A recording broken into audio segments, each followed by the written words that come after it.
simply because he claimed that these places are Uganda. And yet these are places that has been there for generations. When we were born, we found these places are South Sudan, and these forces were there. This was the problem.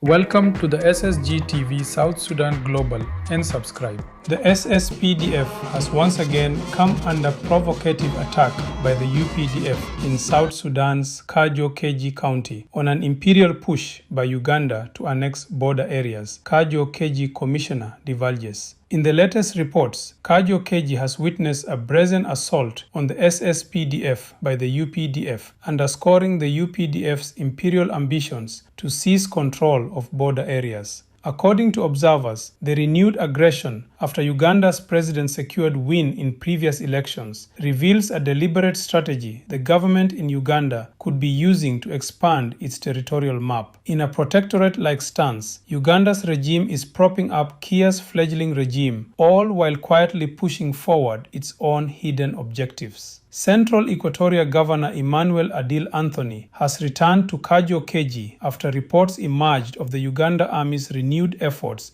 to encroach on the county. In the past, Uganda's army reportedly attacks couples of villages in Kajo-Keji County in an attempt to flush out South Sudanese civil populace and annex the area, and thus led to fierce fight with South Sudanese organized forces, mostly game wardens and local police. Last year, South Sudan and Uganda engaged in talks in Juba, which helped diffuse tensions along their shared border, particularly at Kajo-Keji, and restored a sense of calmness. Kajo-Keji County Commissioner Wani Jackson Mule has sounded the alarm once again, citing renewed aggressive actions by Uganda along their common border. In an interview, Commissioner of Kajo-Keji, Wani Jackson Mule, sheds light on the Ugandan Army's latest move to encroach into South Sudan's Kajo-Keji region. Let's listen to the Commissioner of Kajo-Keji County, Honorable Mule, divulging on what exactly transpired. Just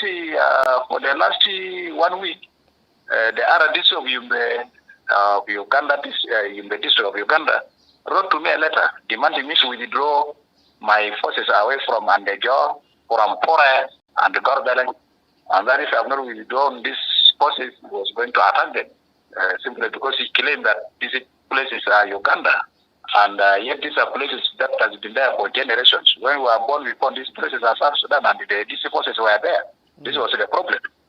And then immediately we said, but we cannot withdraw forces from our own place. What we know is that it's our places, and these forces have been there even before I was born. And then at the end of the day, now moved in forces, well equipped with the tanks, artillery, and the so forth. And then yesterday at around 4, they attacked the base, our base. They fought after around 5, 6, and then later on they managed to enter the base, and they burned the base, and then because they entered with the tanks and so forth, and then now people tactically withdrew, and then to the side just within. And then later on, reinforcement came and pushed them back.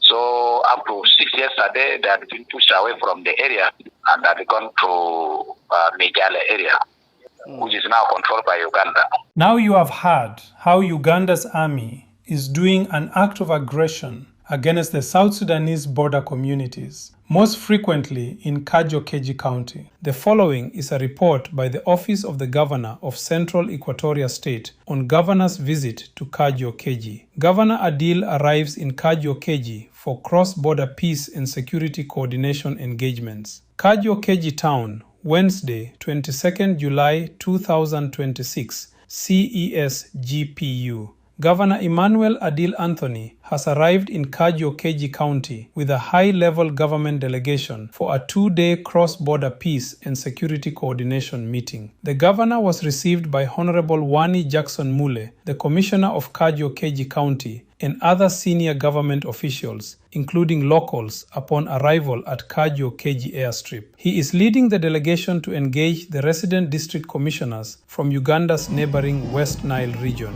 Upon arrival, Governor Adil was briefed extensively on security and humanitarian situations, with county officials noting that the situation is calm, with only the displacement of people due to the border tension, as it remains a major challenge in the county. The governor and his delegation is expected to head to Arua for the highly anticipated engagements with Ugandan authorities. What do you think?